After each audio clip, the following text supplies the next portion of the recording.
আমি তোমার দুইটা পা ধরে আমার বেচছো না ভাইয়া। এই ওনাকে ক্যাশে নিবে নাকি পেমেন্ট? ভাইয়ের জন্য আমরা 25 লক্ষ টাকা দিব। যদি আমি হাইরা যাই তাহলে আমার একটা অকর্মা ভাই আছে না, ওর কিডনি ফেরবা যা আছে সব বেচে হইলো আমি তোর টাকা দিয়ে দিই। তুমি আমাদের কাছে আমার ছোট ভাইয়ের মতন থাকবা, তুমি যাবা আমাদের সাথে। এক্সকিউজ মি, ভাইয়া তুমি জানোই আমার শরীর ভালো না, তুমি আমার এত কষ্ট করে খাটাইতেছো। কাম কর, বাপ করতে গিয়ে জানোস না তো, বই বই খালি খাউনটা শিখছস। কাম যদি না করস আজকের থেকে আর ভাত নাই কপালে। ভাইয়া কেন আমার বকে? আর ওই যে ওই লোকটাই। হ্যাঁ চলো তোর এই হেড দিয়ে চালাইরা পরে তোর কাম শেষ। এক্সকিউজ মি, আপনারা কেডা? আমরা আপনার ছোট ভাইকে কিনতে আসছি। কিনতে আসছেন মানে? আমি কি আপনাদের বলছি আমার ছোট ভাইকে বেচবো? হ্যাঁ ফাইজলামি লাগাইছেন আমার সাথে আপনারা।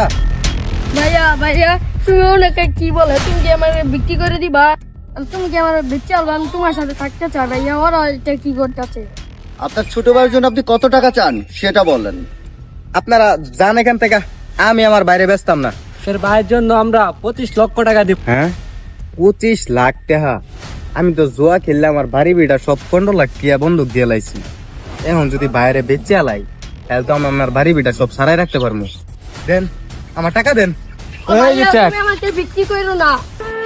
ভাইয়া ভাইয়া তুমি কি সত্যি বলতেছো? আমার কি যা আরাম দাদা, সারা জীবন খাওয়াতে নি বড় বুঝি, তোর কাছ থেকে কি পাইছি? হ্যাঁ বরঞ্চ আমার ঘরে বসে আরো মনে করো আমার ক্ষতি করছো। তোরে বেচে আনলাম 25 লাখ টাকা পাবো, সারা জীবন খালি আমার অন্য ধ্বংসই করে গেলি। তোরে দিয়ে আমি কি পাবো? হ্যাঁ যা। এই ওনাকে ক্যাশে নিবে নাকি পেমেন্টে নিবে জিজ্ঞেস করো। ক্যাশে নেবেন না পেমেন্টে নেবেন? দেন আমার টেয়া হইলো এতদিন পরে আমার কপাল খুলে গেছে। বাইরে বেচে আমি 25 লাখ টাকার মালিক হয়ে গেছি। এই যে আপনার চেক। আর হ্যাঁ, একটা কথা খুব কষ্ট করে শুনে রাখেন, আজ থেকে আপনার ছোট ভাই আমার। এই ভাইয়ের প্রতি আপনার কোনো দাবি দাওয়া কোনো অধিকার কোনো কিছু থাকবে না। আপনি ভুল করে কোনোদিন কোনো দাবি দাওয়া কোনো অধিকার নিয়ে আমাদের এখানে আসতে পারবেন না। ইয়াল্লা কি কইলেন? আমার আর কোনো দাবি। ভাইয়া আমি তোমার দুইটা পা ধরে আমার বেচছো না ভাইয়া। ভাইয়া স্যার স্যার স্যার ভাইয়া, আমি তোমাকে ছাড়া যাবো না। আমার মা বাবা মরার পরে আমি তোমার কাছে আসলাম ভাই, আমি যাবো না। আরাম দাদা যা। চলো চলো, তোমার বাড়ির কাছ থেকে তোমাকে আমরা কিনে নিয়েছি, ঠিক আছে? এখন চলো আমাদের সাথে, আমি যাবো না। চলো চলো না আমি আসো। যাবো না, যাবো না। আপনারা একটু সত্যি করে কোন তো আমার খেলে কিনলেন? আমি অসুস্থ একটা রুগী মানুষ, আপনারা কেন এত টেয়া কিনলেন? আমি তো কোনো কামই করতে পারি না। আপনারা একটু সত্যি করে কোন তো আমার যে কিনলেন আপনারা কি চান? তুমি শুনতে চাও? তাহলে শুনো। তোর কত ধরবি? আমি 2000। কিসের 2000 টাকা দরস ফকিনির মতো? দাঁড়া আমি এই যে 10 লাখ ধরলাম।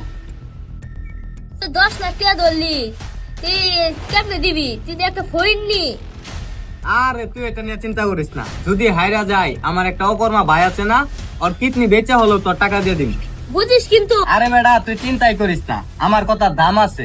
যদি আমি হাইরা যাই তাহলে আমার একটা অকর্মা ভাই আছে না, ওর কিডনি ফেরবা যা আছে সব বেচে হইলো আমি তোর টাকা দিয়ে দিবি। আচ্ছা খেল। তুই তো হাইরা গেলি 10 লাখ টাকা। হাই হাই এটা আমি কি করলাম? আমি আবারও হাইরা। এখন বুঝতে পারছো ঘটনাটা কি? সেদিন আমরা সব কথা শুনে ফেলেছি, আর ওই কথাটা শোনার পরে আমরা সিদ্ধান্ত নিয়েছি যে আমরা তোমাকে কিনবো। আমাদের আসলে টাকা পয়সা বাড়ি গাড়ি কোনো কিছুর অভাব নাই, আমাদের পরিবারে ওরকম আপনজন বলতে কেউ নাই। তোমাকে পাইছি, তুমি আমাদের কাছে খুব যত্নেই থাকবা। তুমি আমাদের কাছে আমার ছোট ভাইয়ের মতন থাকবা, তুমি যাবা আমাদের সাথে। ভাই আমার 10 লাখ টাকা গুয়া খাইয়া গেছে, উনি আমার বেচে দিছে। ঠিক আছে ছোট ভাই, শোনো, তুমি আমাদের কাছে আমাদের আপন ছোট ভাইয়ের মধ্যে থাকবা। আমার বাড়িতে কাজ কামের লোকের অভাব নাই, তোমাকে একটা কাজও করতে হবে না। পায়ের পর পাঁচ তলা বসে বসে খাবা আর পড়ালেখা করবা, ঠিক আছে? তাহলে চলো আমাদের সাথে।